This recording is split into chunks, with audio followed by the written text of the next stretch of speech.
D&Dark is an absurd, over-the-top comedy horror adventure that is intended for older audiences. Content warnings can be found in the episode descriptions.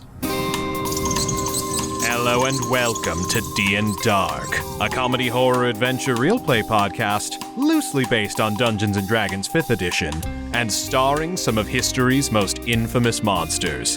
I'm Danger Dan Jerz, and I am your host, / Crypt Keeper. So for this episode, we did not have Ben with us, so we are doing the promised Imhotep solo hell episode. And it is starting exactly where he left off after refusing the deal with Glacia and throwing himself into the font of all magic, turning himself back into a mummy again. So, without further ado, let's jump back to Imhotep's journey through hell, already in progress. And you march your way through Nessus. You slough your way through Cania, and you're right back in Mephistopheles' lab for another spin on the wheel. Yay, the soul is back, the soul is back, the soul is back. The soul is back, the soul is back, the soul is back. Oh. The soul is flaky this time.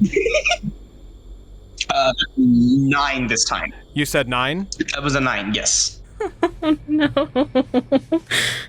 Dan, is there any metal in this room that you would think of? Various scientific tools, all spread out throughout the table. Any little metal supports for beakers, like scalpels, start to shake and slide and start ping, ping, ping, ping, ping, ping, ping, ping, ping, ping, ping, ping, ping, and you, Imhotep, are now magnetic. Good. Okay. Hey. That's gonna suck! Oh no! You know what we're gonna do? Because I probably should have done this instead of eat myself into the magic stream. You know what I probably should have done? He's going to kind of squirm as all this metal hits him, and I'm just gonna cast Dispel Magic on myself. Can I do that? You can, but how does Mephistopheles feel about that? No, Dan, I can't do that anymore.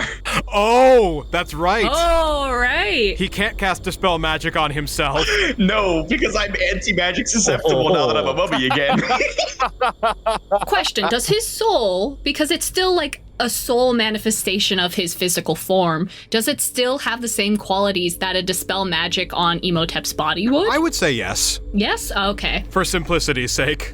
Fine. He's just gonna kind of look at Mephistopheles and be like, thank you for the wonderful gift. The giant tail sways. And he's gonna keep just pushing the boulder, shaking every once in a while to try and shake something off. All right, you make your way out of Cania, out of that laboratory, through the upper portions, marching your way through the snow as the storm is subsiding behind you, and passing back to Maloney, where the ice devils, all still standing around the cave entryway, have just kind of stopped talking and are all lazing about taking a mental break as you hear one of them say, all right, I just can't do this anymore. Let's just... Imhotep comes up and he goes, it's quite simple. I had to lie to you, but when I decided I didn't want to lie to you anymore, I didn't have to lie to you anymore. It's not as hard as you guys are thinking it. Also, when I told you about the nature of the curse, then I was allowed to speak about it normally, but otherwise I had to lie to you. Okay, carry on. And he's just gonna say shit to just confuse them and get them going again. Wait, was that a lie or was that the truth? Don't worry about it, bye-bye! And they all stand back up and say, no, not this again. But I just need to know! All right, and you make your way back through the gilded cave city metropolis of Maloney.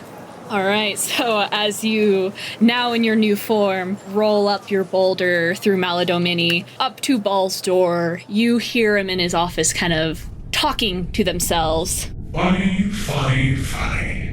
Words are funny. Misused phrases are funny. That we often interpret the opposite for them as time goes and time changes them. The blood of the covenant is thicker than water of the womb. Early bird gets the worm. Second mouse gets the cheese. Great minds think alike, but fools seldom differ. Jack of all trades, master of none, oftentimes better than none. And my personal favorite, winning isn't everything. It's the only thing. Welcome back, my lost soul. Oh no. Did the cats desiccate you? I didn't know that could happen to a soul. Funny story. They did weird things to my body. I did not feel comfortable with them, and so I threw myself into a magic stream. And look, this is how I look up there. Isn't it wonderful? Oh, fascinating. The most important thing that Imhotep can now do is he can have the bandages hold the boulder and kind of step out from behind it. A wonderful use of your accessories. Thank you. The hair was nice, but it was not as practical. It's a shame. I didn't quite like the hair. Now you're being honest with me, I see. Yes. Oh, that's a shame. Quite late to the game. Well. Anyways, did you bring any information about our sweet dear Asmodeus? Before I share, this is not me signing any contracts with you yet, is it? No, of course not, my dear. Only in the crucial moment when we need it. I'm actually working on putting your contract together. I've got some things happening in the background. I'm making some calls to some resources, I should say. Oh, James! And in you see run in this tiny little purple imp with these thin little legs, just tippy-tappy, tippy-tappy, tippy-tappy, bringing a stack of paperwork that far exceeds the height of this little creature. Yes, my illustrious, beautiful Balzabul. Oh, James, you're so good at the flattery. That's why I like to keep you around. Thank you. And he pinches up that to Ball is this tiny little sheets of paper that is, in comparison, this huge stack to James. I guess, my good friend, this is one of my many little minions. Aren't they just the sweetest thing? As long as they are not covered in grease. Oh, God, no. I would dare. Thank you, James. You've been most kind. It was my pleasure. And James is going to give a once-over to Imhotep and, I don't know, give a little wink and a tail shake and say, by the way, there's no grease, but I can, how do you say, lube up your... Nope. Nope. Nope.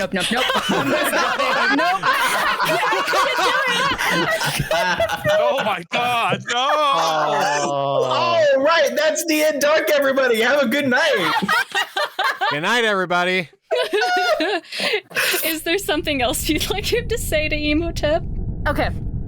If you're ever in the neighborhood again, please reach out. I'm sure we can have some fun with a luck of the draw. and then he scampers off. Thank you for the cameo, Kendra. Thank you. I am so red. So funny. Then Balzabul looks through their papers and says, But I need to know what we're working with in order to really cinch something together to spite him. I might even be able to spite that damn cat too, if things come together. He kind of takes a moment and he says, I do not believe that he expects me to actually make it out of here. He has withheld signing a contract until I have come to realize that his is the best offer available on the table. So, as of now, this is just a game to him. Just a game. That's the thing about Asmodeus. He does have, believe it or not, a bit of humor. But he doesn't play games pointlessly. There's always a means to his ends.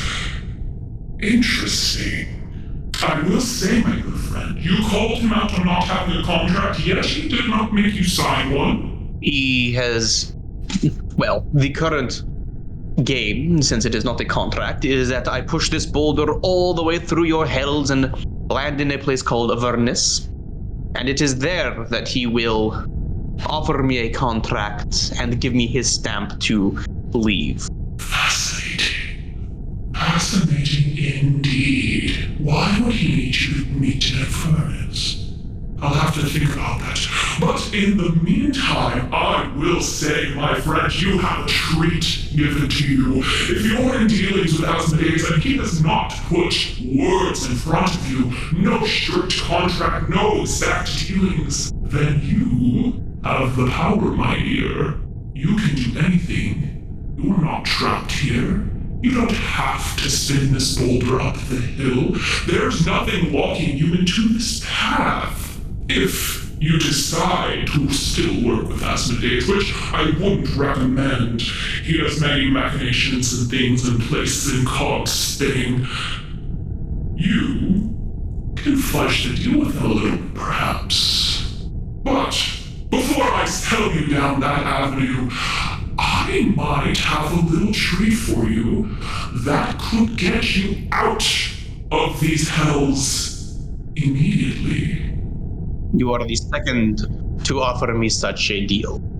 Obviously, you didn't take the first. What sat sour with you that first go? You devils bargained with one very specific thing. A thing I have already promised to a god. My soul. What if I were to say to you, your deal to get out of these hells will not lock your soul with me? As wonderful as that would be, I've grown quite fond of you. You see, my issue with Asmodeus and a lot of these godly beings that stay out of the business and do their own things from the sidelines, that they don't play the game. They don't play the game until things really hit the fan. Asmodeus is trying to make things work in perfect order, trying to level everything out in order for it to work in perfect, quiet harmony as if there was nothing.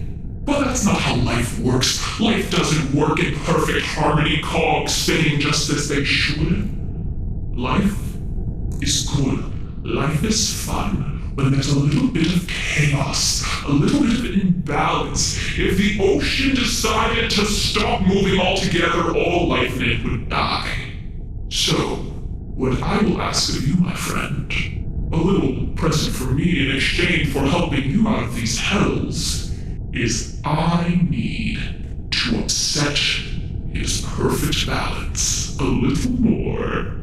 I dare not go into much more details than that, because our good friend Asmodeus sits quietly at the bottom of his lair listening to everything all the way back up to the top of the furnace. But if it would so entreat you, I think I have a friend that can rip you from the hells and bring you back up where you belong, merely by reaching your hand out to them.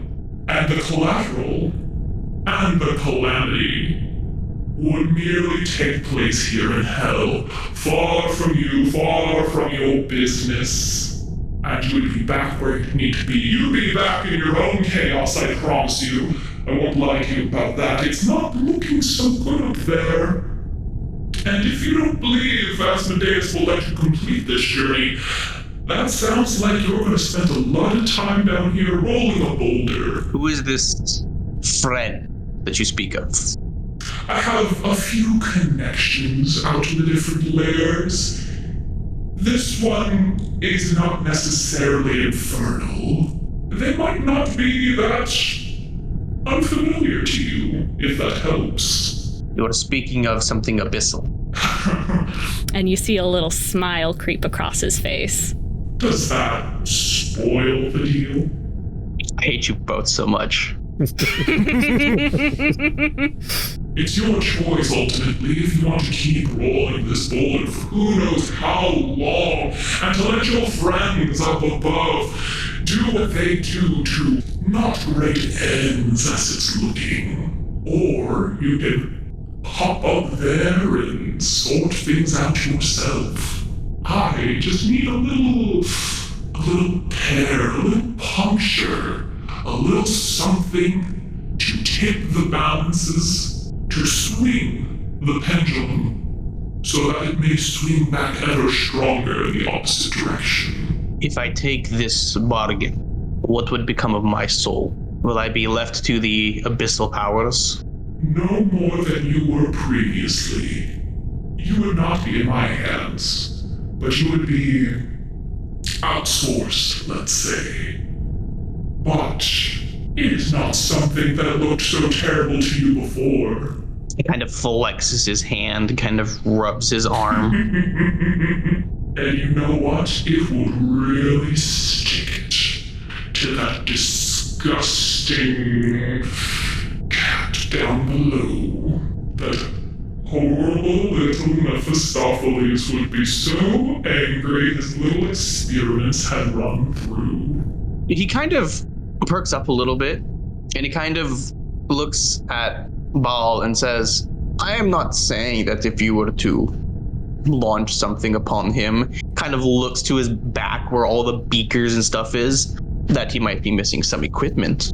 You see, if this is sounding like something you might want to do, it's not something you have to do immediately. Actually, I prefer if you didn't do it immediately, because as soon as you reach out to your old friend and pull them through so they can pull you out, you would create a little tear, a little extra backdoor per se. And I think it would be a nice present to our dear detached Asmodeus and that uninvolved cat Mephistopheles if we were to do it around their lairs.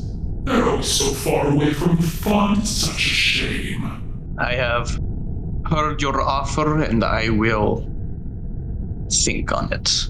Doing an awful lot of thinking here. You are all offering me a lot of things. And I know how you work. I understand that they're generally not things I want to accept. So I will think. Carry on. Continue your mission. I hope you enjoy your tour of the hells. It's been something so far. Alrighty then, Blue. Speak with you soon. Hopefully not, but you're probably right. And pushing the boulder out again. All right, so you make your way out of Maladomini, back towards the brimstone staircase that spirals its way up the mountain towards the volcano face that is overflowing with lava. And this time, as you continue your way through, you wrap around the sides of it, bypassing the interior prison office, making your way past the window where Glacia glances out towards you, puts out a cigarette, and stares daggers at you as you roll past her. I'm gonna do the classic Imhotep. Farmer turns your eyes red. Yay! And she blows you up again. Oh.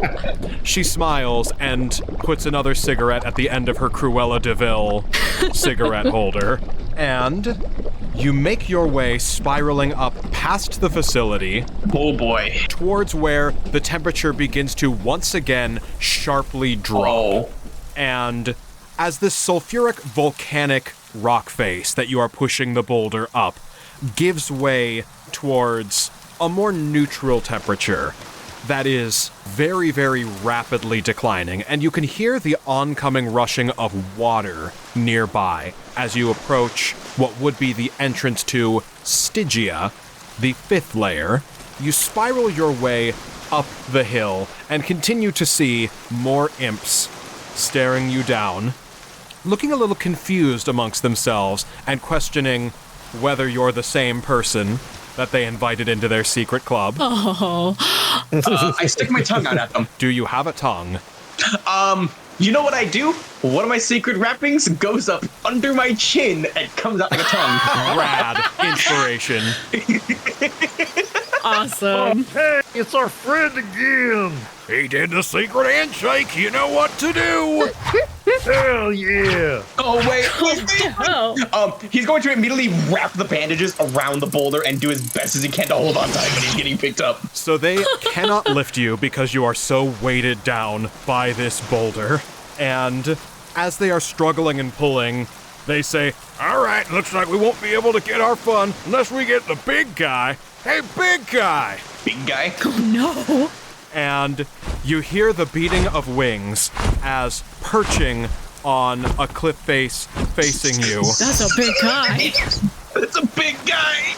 That's a big guy. Oh. Is a large, bony, quadrupedal entity with insect-like wings and a scorpion-like tail that wraps around the boulder and lifts the entire package up. Is he part of the club too? Of course he's part of the club. His name's Aaron. Oh. Oh, hello. You're looking at the founder. Oh, it is a pleasure to meet you. He's holding on for dear life to the boulder. And he throws you up in the air, and it comes careening back down with all of the imps scattering before it makes impact. Good fun, guys. Gets back to pushing the boulder as quickly as he can. And this bone devil gives you a quick jab in the back as like the devil equivalent of a kick in the butt to get you moving again. God, I hate the direction imps have taken. It feels right, though. But either way, you begin to approach as the temperature rapidly dips down, and snow and ice starts to accumulate before you, and you hear the rushing of water as you see the frosted edges of the River Styx that flows through Stygia. And the ground beneath you, the snow turns to ice, and you begin to push the boulder through over the face of a large glacier that is very treacherously connected to this path. And as you look around you, you see rushing water with large icebergs and little islands of ice, I guess. Yeah. And you press forward into Stygia. Aaron, Jordan, Grayson, that resource that I said you could have, you may start deploying from here on out. Yay! Oh, boy. Editor Dan here. To give the others something to do during this session, I put them in charge of playing a 3-headed Gorgon with the ability to deploy enemies at Daniel at will. And as you roll the boulder over onto this glacier face, running towards you on all fours, a lavender imp that is shaped like a gorilla. Yeah. Hell yeah. That is wearing a little fur vest and a balaclava, I guess is the word I'm looking for. Yeah, just like a big old scarf around his face. He kind of speeds towards you on all fours, knuckle dragging, running towards you, and says, "Park the boulder there." Can I park it? And gestures towards a large rock face that has a little indent that you can rest the boulder in. Okay, so I roll and I set the boulder into the little rock face. It's like a cup holder. And then he gestures towards a covered safari van and says, "Get in and drive. No time to explain." Okay. So he gets into the warthog model that you put down on the map. Yes, you do. Yes, you do. Yeah. In what is effectively a Halo Reach warthog, you jump into a covered wagon safari van with an enormous turret on the back. And as you clamber into this van, you immediately stick to the steering wheel that is made of metal. Oh no! How does his feet affect the pedals? Am I lead footing it? You are lead footing it. Oh no! I don't have any control over this. I said it was gonna be bad. And this gorilla imp, manning the turret, says, "I am Agor. I will take you to Levistus. Drive and prepare yourself." I don't think I have much choice. And this cart careens forward. I can't brake, Dan. I can't brake. Can't break. Whenever given the opportunity, I'd like to do one thing and then I'll pass it over. Do your thing.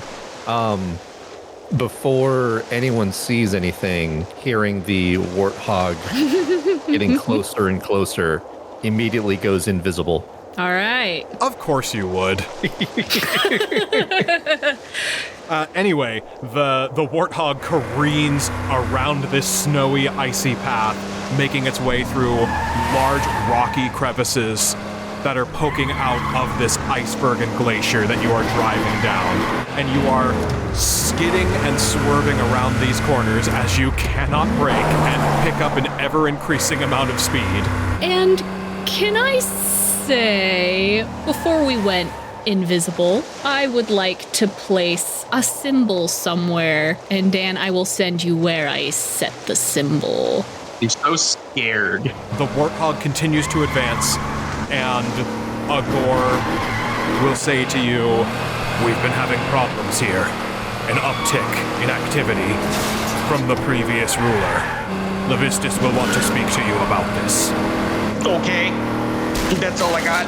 Yeah. So, you careen the warthog up the hill towards a cave face, and as you are driving full speed ahead into the heart of this glacier, you find yourselves suddenly yoinked out as you and Agor are now face to face with an ethereal projection of the Devil Lord Levistus. You see a spirit before you that has the underwater physics of Javier Bardem's character in that one Pirates of the Caribbean movie that nobody saw. Oh, okay. Yeah, I get where you're going for that one, yeah. And he looks chilled over, and there's icicles that hang off of him as he approaches. And he is this tall, very suave-looking figure and entity who puts his hand on a sword, flourishes a rapier, and says, "You stand before the Lord of Treachery, the Prince of Betrayal, the King of Deception, the one known as Levistus." Yeah! And the icicles around him begin to chatter, and as he flourishes his rapier, he does the Zorro/Puss in Boots thing and carves a cursive letter L in the ground before him and poses. Imhotep, who has had to have the steering wheel detached from the car and still hands it at 2 and 10. It just kind of has the bandages clap slowly for him. Very good. Because I'm still magnetic and I can't let go of the steering wheel. We had to detach it from the car. Your applause is appreciated, but not necessary. Now what can I do for you? Or better yet, what can you do for me? Oh, I don't want to do anything for you. I am on a task from the Devil Lord Asmodeus to push a large boulder. Looks behind him. It's back there, I promise. I am very familiar with the boulder trial. Yes, I'm doing. It's the boulder trial. That's what I'm here for. It's the boulder trial. I see. I am very hesitant to assist that left leg of a witch's pantaloon, Asmodeus. The what? The ingrown hair on the mustache of a poorly groomed teenager that is the king of hell. But as you can see, I have little say in the matter. And you can see a little bit of an inky black cloud shifting through the ice around you that you can tell, I'm not going to make you roll anything for it or anything, you can tell that inky black cloud is the essence of Levistus trapped in the ice as you are speaking to a manifestation of him. Okay. I like to imagine he's stuck in the ice T-posing. Waiting for his model to reset. Yeah. I was just going to say. He's clipped through and is just falling endlessly through the floor. Oh, no. This is not the deal that I'm going to propose to you. But if you could do me a favor, while we are speaking of the king, Asmodeus, if you could just adjust those levers and pulleys right over there. I need to adjust the sails and rudders. The ocean around us, this River Styx, is getting a bit turbulent. And I would not like our glacier to crash. Very confused of all the devils, this is the most brash and different.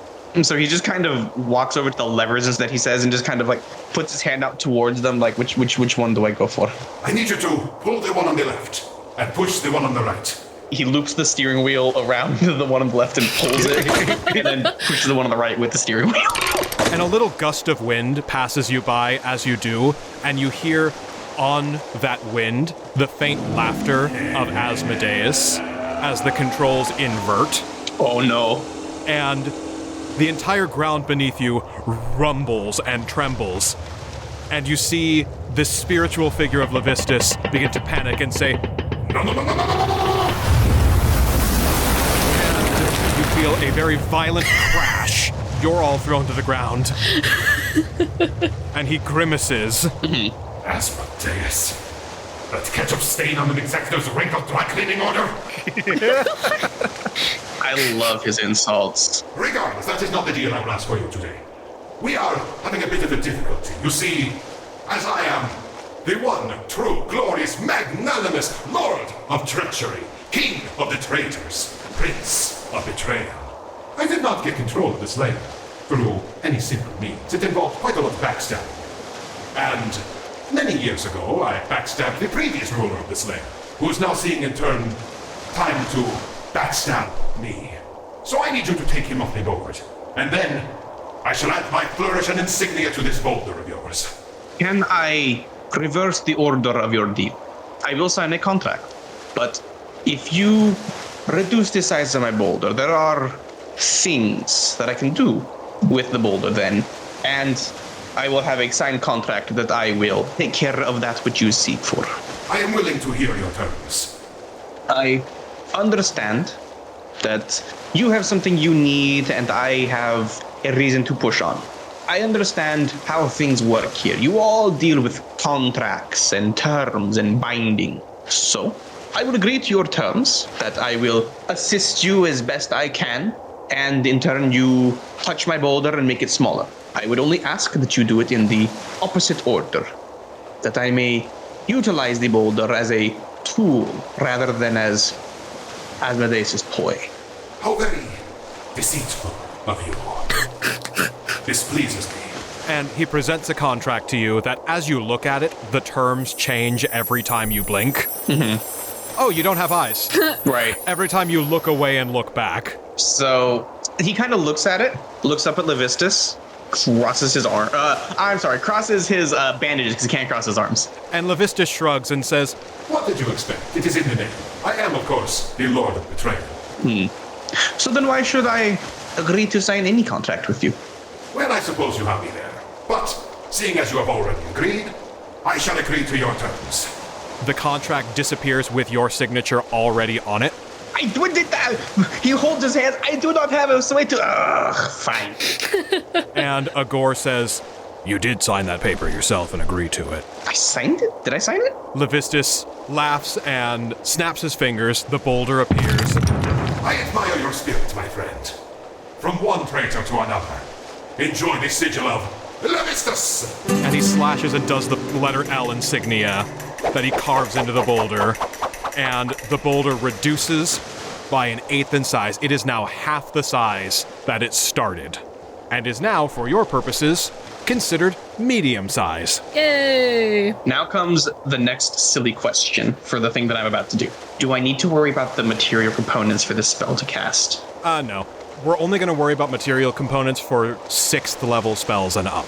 Anything 5 or below, we don't have to worry about. That's fair. He's gonna go look at Agor and say, Can you help me pull this off? As he offers the steering wheel to Agor. I kind of need my hands for this next part. All right, I'm going to have Agor roll strength. That is an unnatural 20. Okay, good. So, steering wheel is off. He puts the bandages go 2 up high, 2 down low. He kind of makes a circle with his arms. And as he does, the boulder turns from solid rock into clay. And now is when I ask an important question to Dan. Do I have my Kokesh? I would say you do. You have access to your standard equipment that you would have while you're alive. He's going to start working and shaping it into a staff with the head of a cobra and a vulture. And he now carries with him a stone staff. And so that is the shape of the boulder now. Nice. Rad. Now, Geryon will not be an easy target, but you will find him lurking deep within the recesses of another one of these such glaciers. You do have the resources of this lair at your disposal. It might do you well to wake up the sleeping ancient white dragon.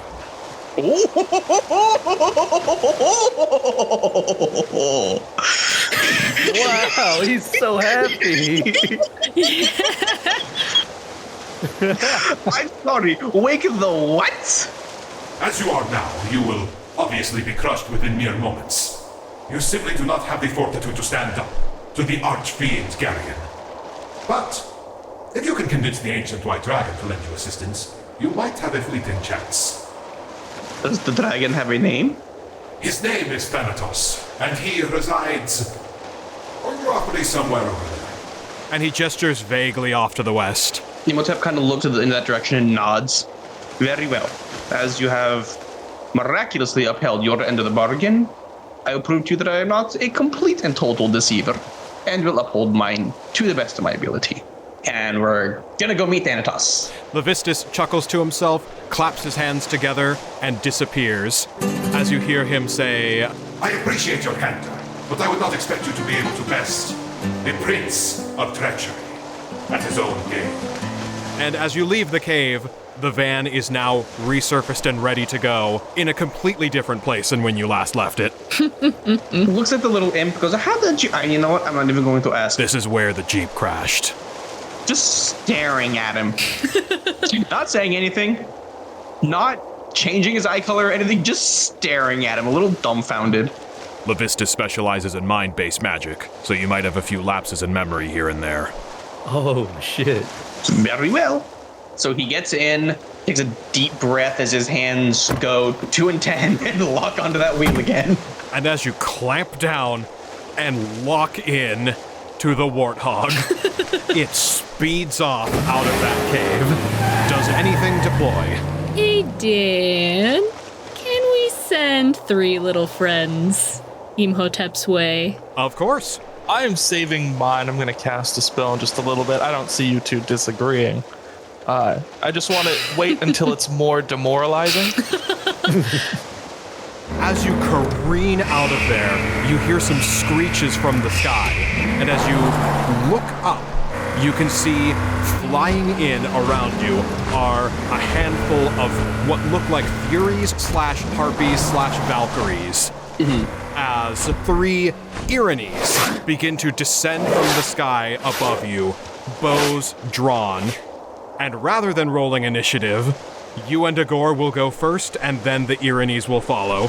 Okay. Welcome to the run and gun portion of this. Yay! Yeah, the run and gun. So, as these Irinis start to descend from the sky towards you, Agor, manning the turret, he's going to fire 4 bullets at one Irini, the one in the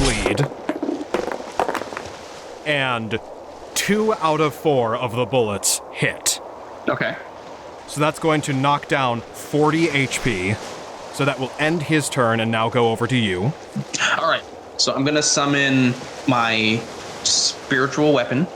And then I'm going to look at the same...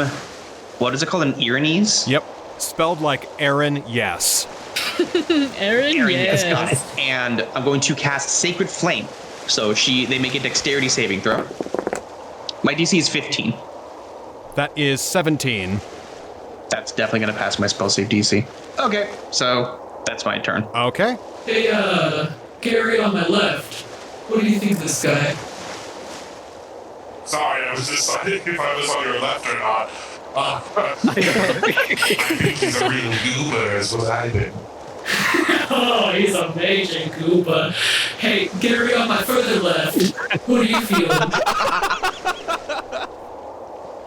Oh, further Gary's a silent type. It's okay, Gary. It's just us. Sorry, I was just kind of contemplating on what I was gonna do next.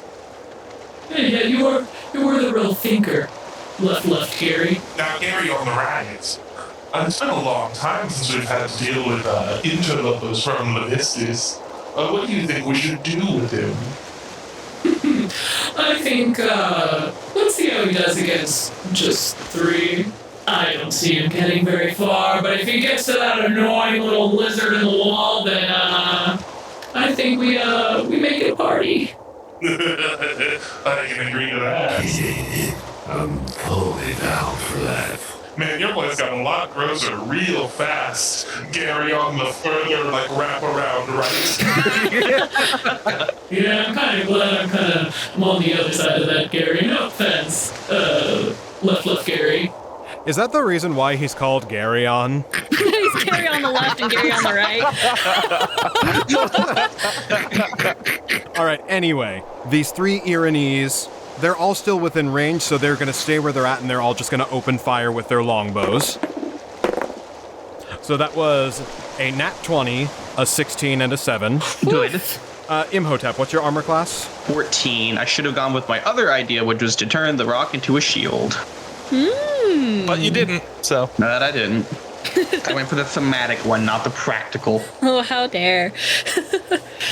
Okay, so 1 will hit, 1 will miss, and 1 will crit. Guys, I don't know if he's going to be a problem that long. It's disappointing to know that your 3 Irony plan was really all it took. Cool, but damn. Yeah, that's really all we needed. All right. Yes, we need a little bit more. It's gonna be great, but I'm already pretty bored with this. Is he a mummy? I think he's a mummy. Yeah, I didn't know you could desiccate souls. How did that happen? Yeah, that's wild. That's some Mephistopheles bullshit right there, I tell you what. So one of them's going to hit for 18 damage, the other's going to hit for 10. Okay. I'll actually just combine you two into 1 unit and give you, Agor, and the Warthog all a collective health and armor class. Mm-hmm. So, armor class is 17, you have 80 health collectively. Okay. But you just took 28 damage. Woof. Whoa. Damn. So I'm at 52 HP. Now it's back over to Agor, who's going to open fire at that same one. 3 of them hit and 1 crit.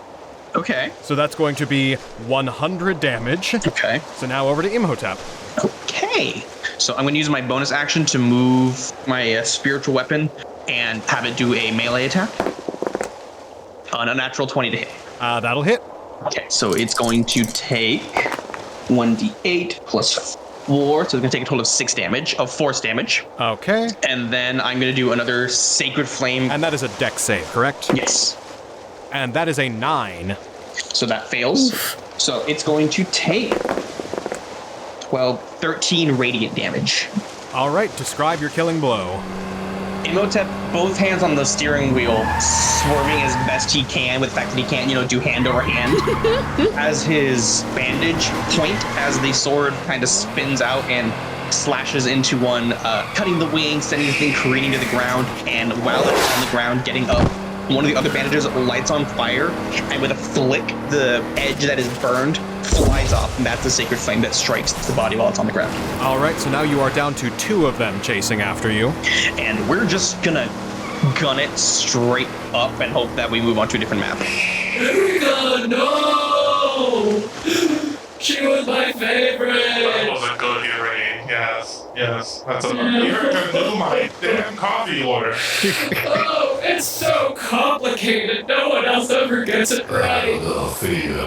He forgot my honey. That was one time. They gotta learn somehow. Oh, she'll never learn now. Oh, that's right, they actually die. Yeah. It'll take some time to regenerate. But they're never the same. That's true. They're never the same. All right, so as you peel off out of there, you make your way out of this little snowy enclave towards a large ice palace. It's very Fortress of Solitude, and the Iranese are still hot on your tail.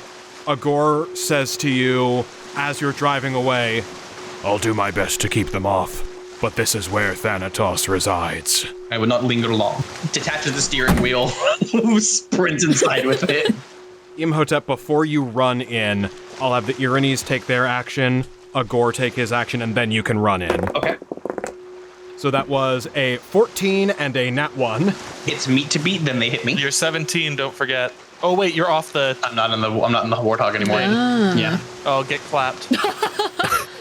So one of them will hit, and the other one with their nat 1 will mourn the loss of Erika and lose their next turn. No. But the one that does hit will hit you for 10 damage. Okay. That's not terrible. Agor's gonna try to unload with that turret. The Irony that is not currently mourning will take 40 damage. So now, Imhotep, you can sprint your way. Yeah, he just, books it.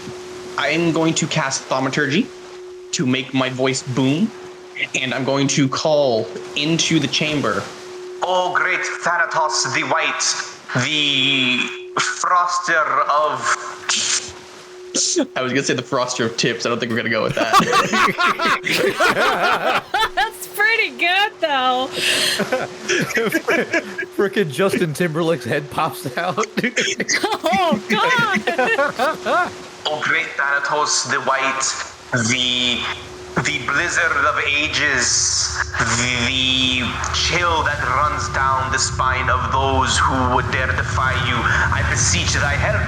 And you feel the ground beneath you begin to rumble, and you hear echoing out from inside the cave mouth. Whoever disturbed my slumber must present a good reason for my help. Your home is under attack from forces that seek to bring ruin to it and to return it from its icy form to something that they find more suitable. While you are having this conversation, I'm going to have the one Irony whose turn is not skipped roll to hit with a longbow attack. And that is a 10. Which misses. Can I say that as it misses, it lands near Imhotep to the point where he's able to kind of point? I simply want to be left alone. This noise, the chaos of this battle, it upsets me. If I had other ways to protect your solitude, I would. But unfortunately, I require your assistance. If we are to keep your home safe, if we are to keep your home peaceful and quiet, I seek to end the conflict, but in order to do so, I need powerful allies. Strong, ancient beyond me, which is probably not true, let's be honest, but that's beside the point. Your flattery does you wonders. Keep my home quiet, and I shall lend you aid in silencing the rabble. As he says that, I'm going to instantly cast Silence. His cave is silent from the outside. Lovely. And he emerges. Yes! Yes! Ow! As the elongated neck of Thanatos the Great Whyte slinks out of the cave, he crawls his way past the Zone of Silence. The Cone of Silence. No. We're pulling all the Get Smart references. The Cone of Silence from Get Smart. And he arches up, stretches out his wings. And past where the silence is affecting, says, Your show of compassion and consideration has convinced me. You shall have my aid. And gonna add him to the turn order. Wonderful. He kind of stands and bows. Why does Imhotep get all the pets? Gonna roll up to the final battle with a ZZ, Sparkle, and fucking Thanatos. Oh, God. Jack's just gonna be like, fuck it, I'm going home. I'm not even needed. Like it's a dragon. What can we do that a dragon can't? I tell you what, Gary, he does seem like a kind of cool guy. If only Levistus hadn't gotten there first. I know, Levistus is the problem. All right, and the Ironies will take their turn. They're gonna fly about halfway through. They see the dragon, so they're gonna focus on what is now the new, much more immediate threat. Yeah. And unload their longbows at Thanatos. That is a 25 and a 12. So only one of them will hit. And they will deal him 16 damage. Thanatos, in return, Yeah. is going to... You know what? Why not? He's going to use his breath weapon. Hell yeah. Hell yeah. So they each need to make a con save. 17 and a 17. The threshold is 23. I'm sorry, I'm looking at the stat block just because Are you going to make them roll, or are you just going to give them the flat damage? I'm just going to give them the flat damage. So they're each going to take 72 damage. That's a little damage. It's not that bad. And now it's Agor's turn. And Agor's going to fire 2 and 2. So that is a 23, an 18, a 20, and a 1. 40 damage to 1, which will kill it outright. You'll love to see it. And then 40 damage to the other, which is not looking great. So, after they get blasted by this enormous pillar of ice that slams into them from the great maw of Thanatos the Whyte, they then get a hail of bullets thrown at them, one of them freezing and then shattering. Jessica, no! She ran all of my subscriptions. I don't know what my passwords are. Oh no! We're gonna have so many bills we don't know what they are. So Imhotep, now it is your turn. Can I make a quick strength check to see if I can throw the steering wheel? Sure. Oh, I got a 3, never mind. It was going to be entirely flavor where he's going to spin really, really fast and cause the steering wheel to catch a sacred flame and throw that discus style and try and fling it off of him. Hell yeah. But it's still magnetized to his hands. So like the last. Oh no. So like with the last one, one of the bandages lights at the very end and he flicks it at the remaining one. Give him a dex save. That is 14. So that fails by 1 point. They'll take 8, 9, 10, 11, 12, 13 radiant damage. Okay. And what I'll say, if you want to still for the flavor of it, do the discus style toss and have that bring down the sacred flame. Hell yeah. It just he spins really, really fast. And he's able to like get enough momentum that the magnetic force on his hands comes off, and the steering wheel goes flying. It is currently on radiant fire, and it like dings the poor thing in the head and lights it on fire. Okay, and this Irony, looking real rough, is gonna try to retreat. Gonna fly 60 feet off screen and onto another map. Oh, you gotta be kidding me. Michelle was always a coward. We're gonna have words after this, I tell you what. These are your Irony, you know. I know! As you get Michelle off your tail and she retreats to regroup and make a better attack with better numbers. Yeah, that's what Michelle will tell you, but... You both peel off out of there, and Thanatos follows behind at a leisurely pace. I just love this image of the giant dragon moving along with the fucking tiny little characters. Imhotep and the ferocious beast, let's fucking go! As you book it off towards the lair of Geryon. Geryon. Gary's lair. Yay! Gary's lair. And we are invisible at this time. Yes. Okay, so it's Gary's turn. Yeah, it's Gary's turn. Yeah. Okay, Gary's. Squat up. What are we doing here? Gary's squat up, I love this. Do we know what the range is on Gios? Gios is... Let me see. I believe it's like 60 feet. Yes. Alright, I'll hit him later with it. Oh. Unless someone else has a more, like, time-pressing idea, I'm just gonna wall them in that little tunnel there with ice. And they'll just be stuck there. Yeah, that sounds good. I like that. How about this? You go first, and then I'm gonna summon my people, and then I'll put us back to invisible. Yes, okay. So, icy wall, Gary on the left, Ironies, go. Sound good? Sound good, squad? Yeah. Sounds good. Yeah, okay. I don't like it. Dan, we wall of ice right in front of the Jeep. Please describe Wall of Ice. Create a wall with a 12 AC, 30 HP. It's a con save if a creature touches it, so I would like to deviously raise it, like right as Imhotep's about to cross the threshold. And if the creature touches it and fails the con save, well, then it'll be a lot of cold damage. Okay. And I'm summoning my betties. So that is our turn. Okay, and how many are you summoning? I want to summon all of them. Yeah. Very nice, Gary. Very nice work. You like it. And that's our turn. Okay, so now Thanatos, seeing that Geryon is the source of all of this noise and commotion, is going to dart his one head over in the direction of Geryon, the three-headed Gorgon, and... Hello. Tis we. I don't know what this manifestation of Gary is. It's certainly something. He's like the most obnoxious office snob. And Thanatos is going to growl.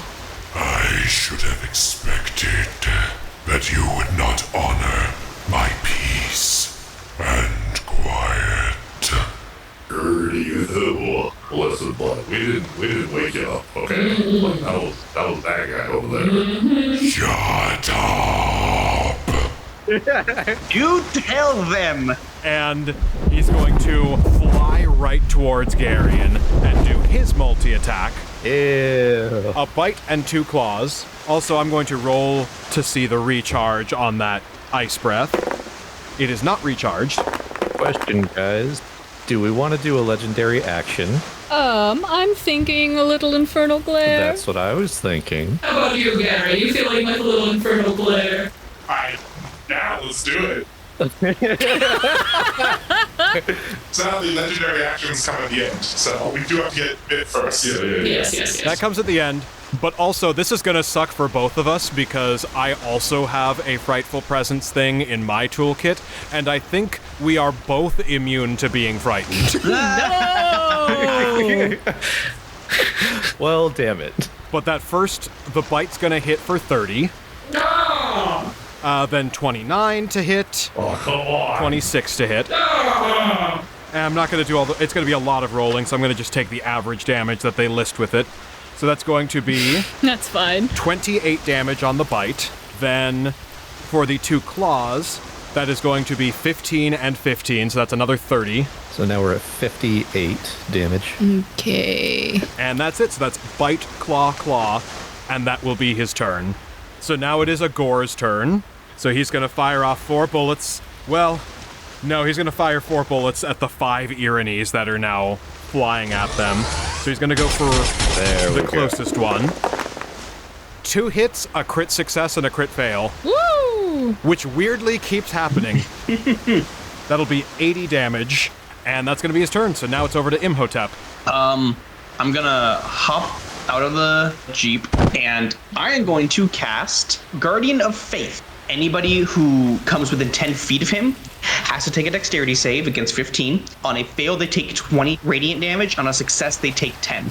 Can I, instead of it just being some nondescript paladin, can it be like giant Anubis with 2 giant Kopeshes? Oh, hell yeah. Rad.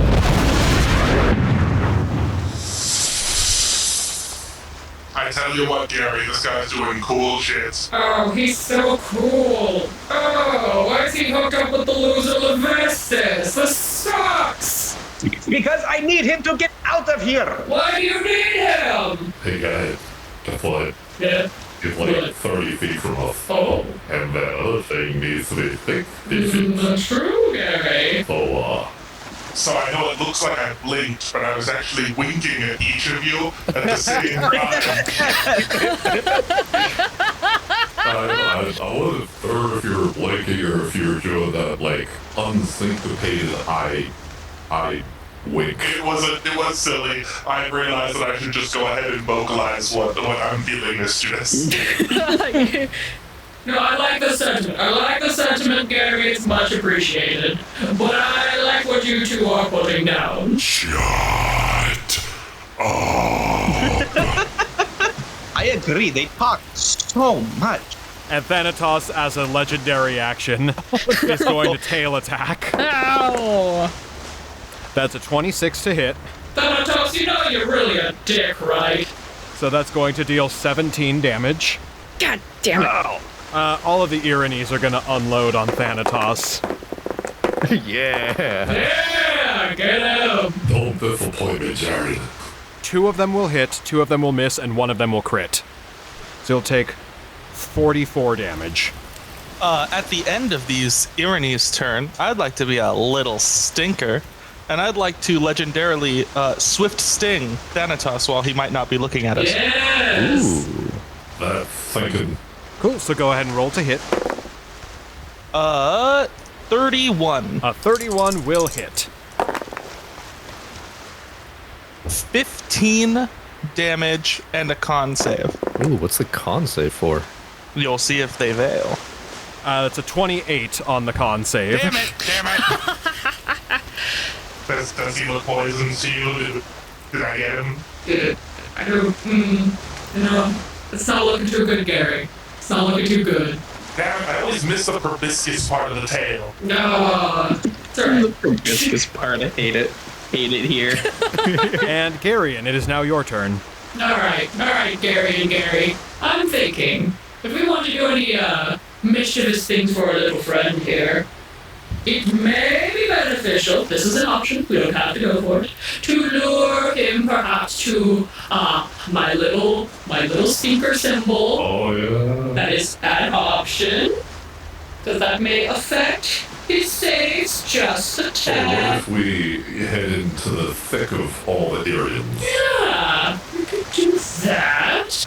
I will just go with what you guys did. I cast our whole spell last time. I want to be a team player. No, I appreciate you've been doing great, Gary. You've been doing great. Yes, real team player.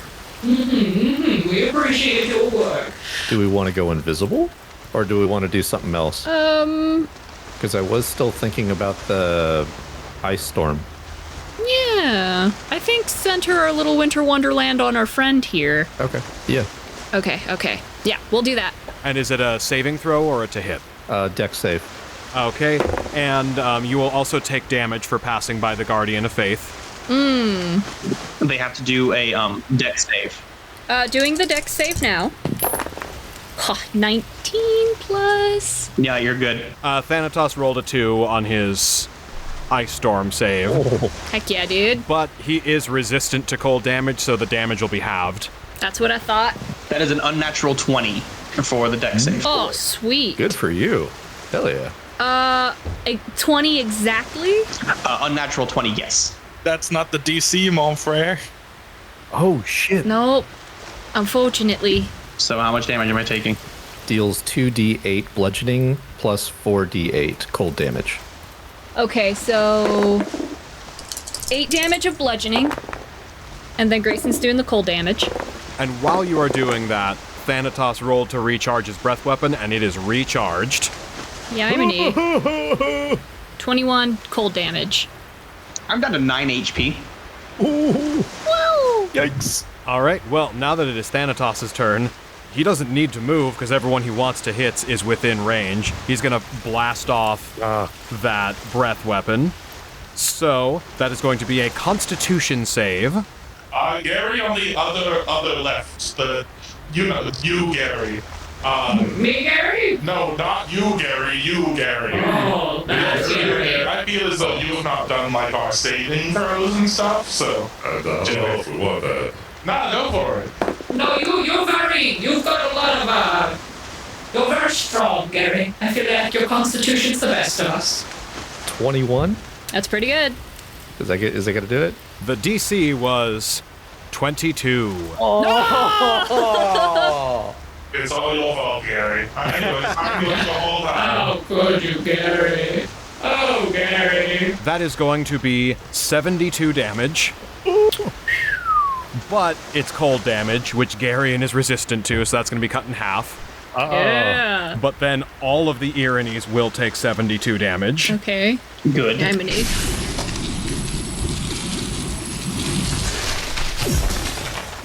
And he is going to fly You've activated my trap card.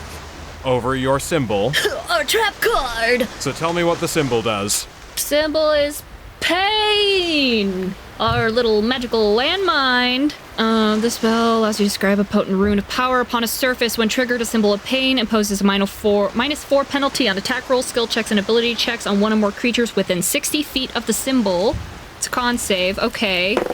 What you roll on your con? 21. That meets. But I think activating it also, everything in the radius is affected. Gary, you goof, we're in the sphere. All right. Con save, Geryon. All Does Imhotep right. have to do a con save too? Yep. I'm gonna Literally everyone is within range of this. I'm gonna burn my inspiration ahead of time and just roll with the advantage on this one. Oopsie poopsie, Garys, it's my bad. Nope, I failed. So did Agor. It's not looking good, Garys. Unbelievable. It's we're Constitution plus 13, and I rolled a 9. Oh, thank God we passed. Oh, God.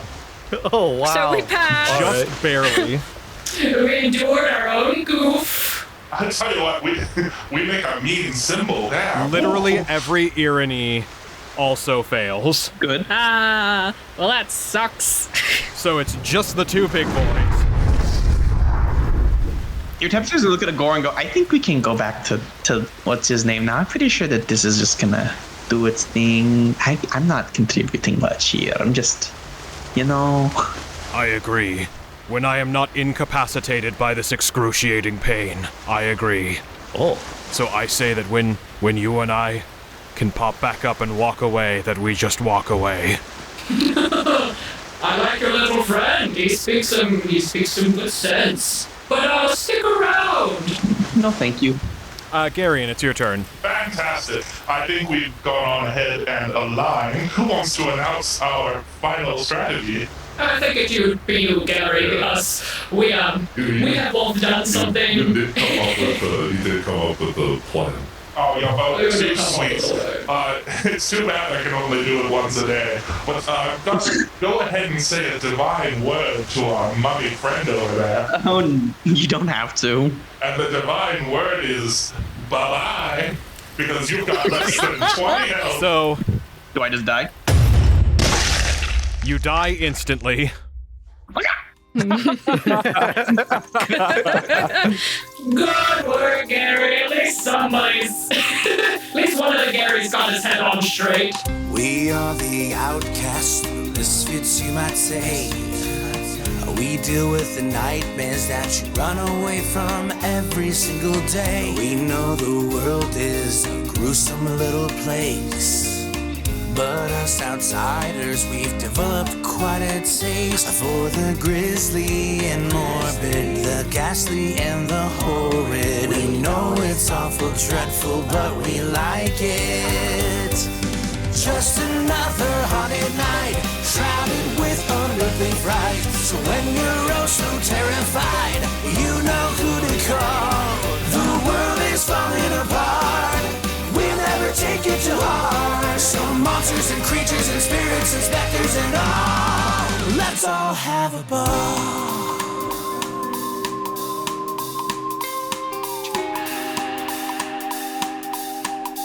Asmodeus sees the boulder to me as a toy, something for him to amuse himself while he watches me. I have plans, and I'm also very afraid that my accent is going to start slipping into the Spanish one that you're using now. It's already begun. Because they are ever so slightly similar.